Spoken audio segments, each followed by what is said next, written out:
ఇప్పుడు కళ్యాణ్ గారు రివ్యూ మీటింగ్లు పెడుతున్నారు కదండి. ఆ మీటింగ్ పెట్టినప్పుడు ఐఏఎస్ అధికారులు అవనివ్వండి, మిగతా క్యాడర్ అధికారులు అవనివ్వండి, ఆ సినిమా హీరోనే కదా, ఏముంది కొత్త కదా, రివ్యూ మీటింగ్ పెట్టేస్తాడు, తర్వాత మామూలే అనుకున్నాము. కానీ ఆయనకున్న విషయ పరిజ్ఞానంలో మాకు అసలు ఇంత విషయ పరిజ్ఞానం ఉందా అని మేమే నోరు వెళ్ళబెట్టుకున్నాం, సమాధానం చెప్పలేకపోతున్నాం అంటున్నారు. దీనిపైన ఇస్తాను అంటే దీన్ని ఎలా చూడాలంటే, మనము నిండుకుండా తొనకదు, మామూలు ఖాళీ విస్తరాకి ఎగిరెగిరి పడుతుందని మా అధినేత ఎలా అయితే చెప్పారో, మనము ప్రజలకు ఏమన్నా నిజంగా కమిటెడ్గా చేయాలనుకున్నప్పుడు ఆ విషయం మీద పూర్తి పట్టు తెలుసుకున్నాకనే మనం ఏదైనా చేయాలనిపిస్తుంది. మిడిమిడి జ్ఞానంతో, లేకపోతే ఇది తెలిసిందా, ఇది ఓకే ఇంప్లిమెంట్ చేసేద్దామని ఎవరో చెప్పిన విషయాన్ని కాకుండా దాని మీద ఒక పూర్తి అవగాహన, బుక్స్ రెఫర్ చేయడము, పై స్థాయి వాళ్ళని తెలుసుకోవడము. ఆయన గత 20 ఏళ్ళగా ఆ పని మీదనే ఉన్నారు. అందుకే ఆయన కోరి తీసుకున్న శాఖలు, ఇందాక కూడా ఆయన చెప్పడం అది ఏంటంటే, నేను కోరి తీసుకున్న శాఖలు ఇవి, వాటి మీద అవగాహన పెంచుకొని తీసుకున్న శాఖలు ఇవి, కాబట్టి నేను ఇష్టంతో ప్రజలకు మేలు చేయాలనే కోణంతో దీన్ని చేస్తున్నాను అని చెప్పడము, అది మిగతా మంత్రులకు కావచ్చు, ఎమ్మెల్యేలకు కావచ్చు, అది ఒక బూస్టింగ్ ఇచ్చినట్టు అవుతుంది. నేను ఆల్రెడీ దాని మీద అవగాహన పెంచుకున్నాను, మీరు కూడా చెయ్యాలి అలాగా.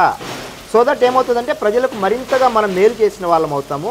ఆ సమస్యను త్వరగా పరిష్కరించే విధానం కావచ్చు, విత్ ఎఫెక్టివ్ మోడ్లో కూడా మనం పరిష్కరించే అవకాశం ఉంటుంది అనే కోణాన్ని కూడా మనం ఆయన చెప్పడం ద్వారా మనకు ఆ విషయం పట్ల మనం ఏదైనా ఒక పూర్తి అవగాహనతో మాట్లాడి నేర్చుకొని అప్పుడు అధికారులకు మనం కూడా ఇన్స్ట్రక్షన్స్ ఇస్తే వాళ్ళకున్న అనుమానాలు, సినిమా యాక్టరో లేకపోతే నిజమైన నాయకుడో ప్రజానాయకుడో వాళ్ళకు కూడా క్లారిటీ వచ్చేస్తుంది.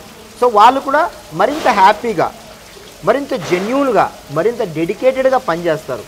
అధికారులు యాక్చువల్గా అంత గొప్ప చదువు చదివి ర్యాంకుల స్థాయిలో ఉద్యోగం పొందడం ఎంత టఫ్.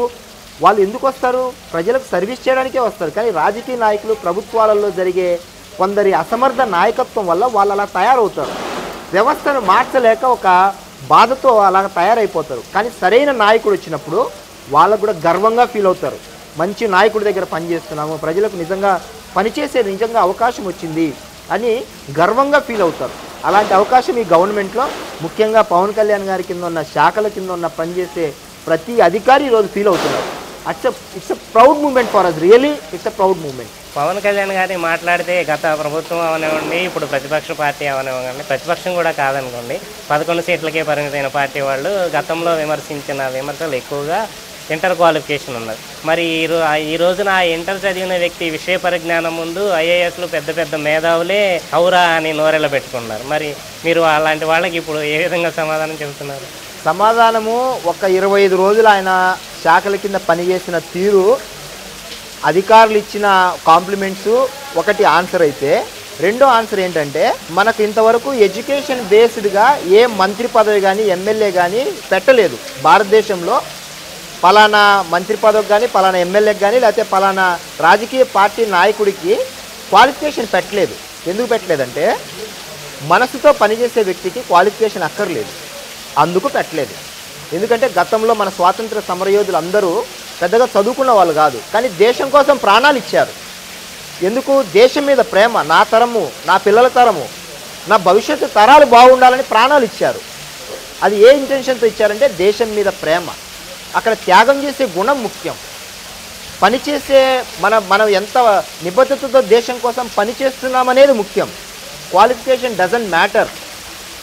సో ఆ కోణాన్ని తీసుకుంటే చదువు అనేది మనకు జ్ఞానాన్ని ఇస్తుంది, ఎలా ప్రవర్తించాలో తెలుస్తుంది. ఆ కోణాలు, ఆ 2 కోణాలు కళ్యాణ్ గారికి ఆల్రెడీ ఉన్నాయి. కాబట్టే ప్రజలకు ఎంత మేలు చేయాలనేది ఆయన నిరంతరం మదనతో, ఆయన అలోనుగా ఆలోచిస్తూ సమాజం దేశం ఈ 2 ఆలోచనలతో ఉండడం వల్ల, చదువు కాదు, ప్రజలకు కమిట్మెంట్గా ఏదైనా చెయ్యాలని అనుకుంటే, ఆ మనసు ఉంటే మనం ఎంత బలంగా దాన్ని ఇంప్లిమెంట్ చేయగలమో, ఆ ఇంప్లిమెంట్ చేసిన తాలూకు ఫలితాలు ఎలా ఉంటాయో ఈ 25 రోజుల్లో అధికారులకు, ప్రజలకు ఇలా చిటికెళ్ళ అర్థమైపోయింది.